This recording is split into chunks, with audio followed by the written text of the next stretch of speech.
জগদ্ধাত্রী কঠোর নিরাপত্তার জন্য এবার সঞ্চিত ব্যানার্জিকে উচিত শিক্ষা দিবে দুর্গা। হ্যাঁ প্রিভার 70 দেখা যাবে আজকের পর্বে। বিস্তারিত জানতে ভিডিওতে একটি লাইক দিয়ে পুরো ভিডিওটি দেখতে থাকুন। গল্পের শুরুতেই আমরা দেখতে পাবো স্বাধীনতা উপলক্ষে অনুষ্ঠানে একের পর এক সবাই পারফরমেন্স করছে। রিতা খুব সুন্দর গান গিয়েছে, সবার মন জয় করেছে। এরপর গান গাবে রেশম মিত্র, তো তার নাম ঘোষণা করা হয়, যার শুনে সবাই হাততালি দিতে থাকে।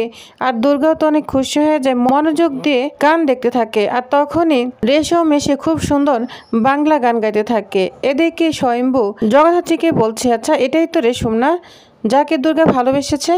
তখন বলে, হ্যাঁ স্বয়ম্ভু, এটাই রেশম যাকে তোমার মেয়ে দুর্গা ভালোবেসেছে। তখন দুইজনে মনোযোগ দিয়ে গান দেখতে থাকে। তখন স্বয়ম্ভু বলে, খুব মিষ্টি ছেলে তো, দেখতেও বেশ।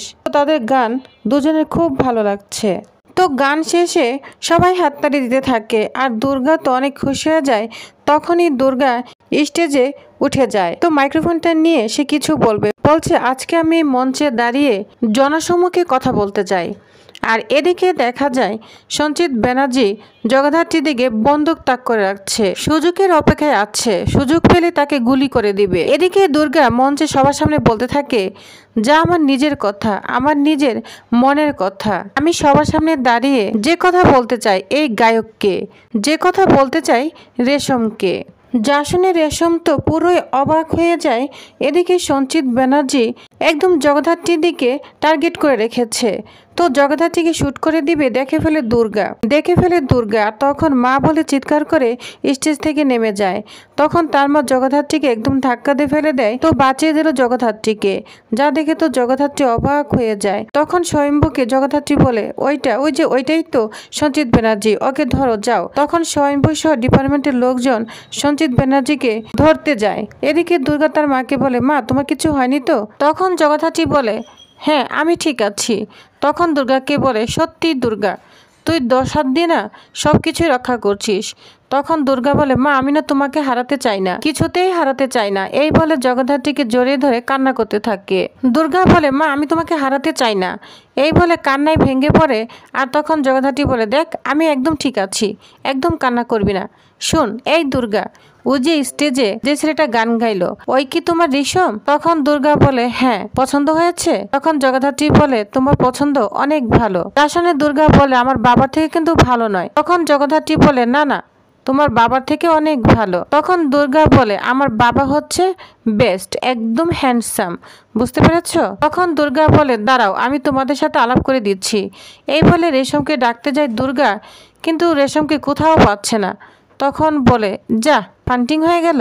তখন প্রতিমা এসে স্বয়ম্ভুকে বলতে থাকে, স্যার কাউকে তো খুঁজে পেলাম না। তখন স্বয়ম্ভু বলে, পুরো এরিয়াটা কভার করো, যাও প্রত্যেকটা ট্রাফিক সিগন্যালে খবর দাও, ওরা যেন কোনোভাবে পালাতে না পারে। তখন প্রতিমা এখান থেকে চলে যায়। এদিকে স্বয়ম্ভু দুর্গাকে বলতে থাকে, দুর্গা তুমি মনে করার চেষ্টা করো, ওই লোকটাকে তুমি দেখতে চিনতে পারবে?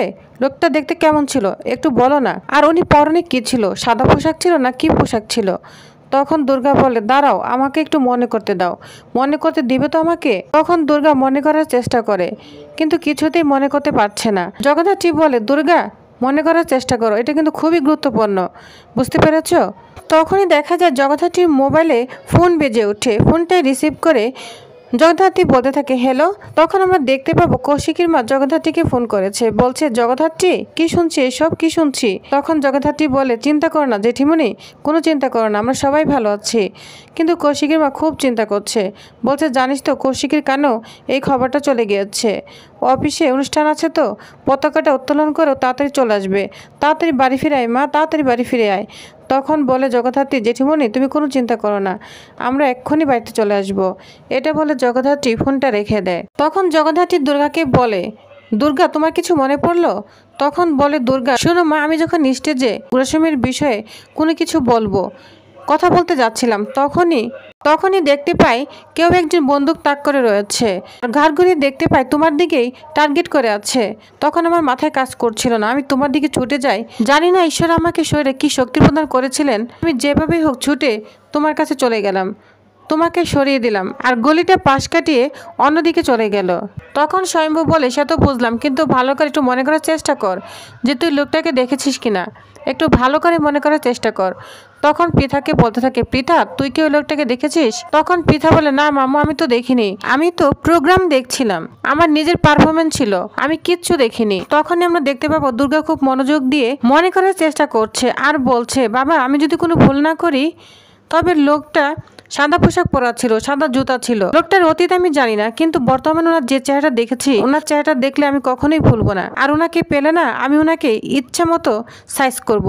তখন বলে, না দুর্গা তুই কিচ্ছু করবি না, আমাদের ডিপার্টমেন্ট রয়েছে। তখন দুর্গা বলে, বাবা তোমাদের ডিপার্টমেন্ট তো তখনও ছিল, এখনও আছে, আমার মাকে তো গুলি করে দিচ্ছিল, আর আমি না থাকলে আমার মায়ের তো গুলি লেগে যেত। তখন স্বয়ম্ভু বলে, মানছি তুমি তোমার কন্যার দায়িত্ব পালন করেছো, তাই বলে তুমি আমাদের ডিপার্টমেন্টকে হেয় করতে পারো না। তখন দুর্গা বলে, আমি তোমাদের ডিপার্টমেন্টকে হেয় করছি না বাবা, কিন্তু আমার মায়ের কঠোর নিরাপত্তা দরকার, এই সঞ্চিত ব্যানার্জির হাত থেকে আমার মায়ের নিরাপত্তা দরকার। শুধু উনি তো নয়, আমার মায়ের পিছে অনেক শত্রু লেগে রয়েছে, টিটু, লিলিপুট, ওরাও তো মায়ের পিছনে লেগে রয়েছে, তাই আমার মায়ের নিরাপত্তা দরকার। সব থেকে বেশি কর্তব্য তোমার বাবা, তুমি আমার বাবা, জগদ্ধাত্রী মুখার্জির বর তুমি, এর থেকে না আমার আর বেশি কিছু বলার নেই। এটা বলে তার মা জগদ্ধাত্রীকে নিয়ে বাড়ি চলে যাবে। তখন স্বয়ম্ভু বলে, দাঁড়াও জগদ্ধাত্রী, তুমি আমাকে ক্ষমা করে দিও, তোমাকে আমি বাঁচাতে পারিনি, তোমার কন্যা তোমাকে বাঁচিয়েছে। তখন জগদ্ধাত্রী বলে, ছড়ি বলছো কেন? আমিও তো তোমাদের ডিপার্টমেন্টে ছিলাম, তোমাদের না অনেক সময় কিছু করার থাকে না, তোমরা তো জীবন বিপন্ন রেখে সিভিলিয়ানদের বাঁচার চেষ্টা করো, বিনিময়ে তোমরা কৃতজ্ঞতাও পাও না, সামান্য কৃতজ্ঞতাও পাও না। কিন্তু আমি জগদ্ধাত্রী মুখার্জি তোমাকে সেট করছি, মাই ডিয়ার হাজবেন্ড বলে সেট করতে থাকে স্বয়ম্ভুকে। তখন দুর্গা অনেক খুশি হয়ে যায়, তো সবাই মিলে বাড়িতে চলে যায়। তখন জগদ্ধাত্রী বাড়িতে চলে এলে কৌশিকের মা জগদ্ধাত্রীকে বলতে থাকে, আয় জগদ্ধাত্রী আয়, আই মা, আমি ভাবতে পারছি না তোর উপর এত বড় একটা আক্রমণ হলো, চারিদিকে নিউজ হয়ে গিয়েছে জানিস তো। তারপর সেই লোকাল থানা থেকে এসেছিল খোঁজখবর নেওয়ার জন্য, সব ঠিক আছে কিনা, এসব কে করেছে বলতো, কারা করেছে? তখন বৈদেহী বলে, ও ক্ষমতার বলে যাদের সাজা দিয়েছে এগুলো তারাই করেছে। তখন জগদ্ধাত্রী বলে, কেউ ক্রাইম করলে তাকে তো সাজা পেতেই হবে মা, তাই না? সকালের ভাগ্য তো আর আপনার ছেলের মতো নয়, দিবেসেন জেলের ভিতরে আছেন, উৎসব মুখার্জি, মেহেন্দি মুখার্জি আর আপনারা তো জেলের বাইরে আছেন, আপনারা প্রত্যেকে জেলের বাইরে আছেন, শুধুমাত্র কিন্তু দুর্গার করুণার জন্যই, আপনি মানুন আর না মানুন। তখন মেহেন্দি বলতে থাকে, কিরে জগদ্ধাত্রী, তুই কি কথা শোনাচ্ছিস নাকি? আবার নতুন করে সর্বসম্মুখে বলছিস যারা তোকে মারতে চেয়েছিল সেই খুনিদের মধ্যে আমরা পড়ি, তাই তো? আমরা এতটা নীচ, এতটা খারাপ? তখন কৌশিকের মা বলে, ও তো এ কথা বলিনি রে, তোরা কেন এভাবে বলছিস? তখন প্রীতি বলে, হ্যাঁ এটাই তো বললো, সকলের সামনে ও তো এটাই বললো। তখন দেবুদা বলে, প্লিজ তোমরা সবকিছুতে না এত কোটকাচালি করো না, জগদ্ধাত্রী যেটা বলছে ও কিন্তু ভুল কিছু বলেনি, আর ও যে ভুল বলেনি সেটা তোমরাও জানো, আর খুব ভালো করেই জানো। তখন বৈদেহী বলে, থাক না দেবু, তুমি না এ বিষয়ে নাক নাই গলালে। তখন প্রীতি বলে, নাক গলাবে না কেন, গায়ের জ্বালা মেটাচ্ছে, এখন সবার সামনে ভালো মানুষ দেখাচ্ছে, আমি খুব ভালো করে জানি তুমি কি ছিলে, এই পরিবারের সাথে, স্বয়ম্ভুর সাথে, জগদ্ধাত্রীর সাথে তুমি কি করেছো সেটা আমরা খুব ভালো করেই জানি। তখন কৌশিকের মা বলে, থাক এসব কথা এখন থাক, এসব আলোচনা এখন বন্ধ করো প্লিজ। জগদ্ধাত্রী বল না কি হয়েছে?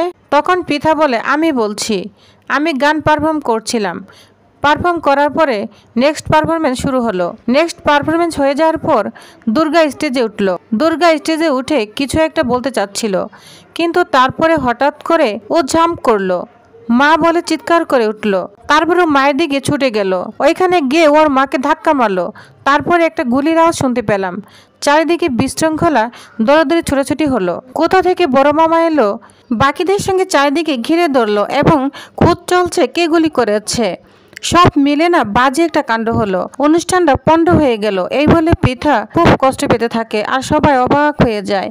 তো প্রিয় ব্যাস, তাহলে নেক্সট আকর্ষণীয় পর্বে কি হতে চলেছে, এবার দুর্গা কি পারবে সঞ্চিত ব্যানার্জিকে উচিত শিক্ষা দিতে?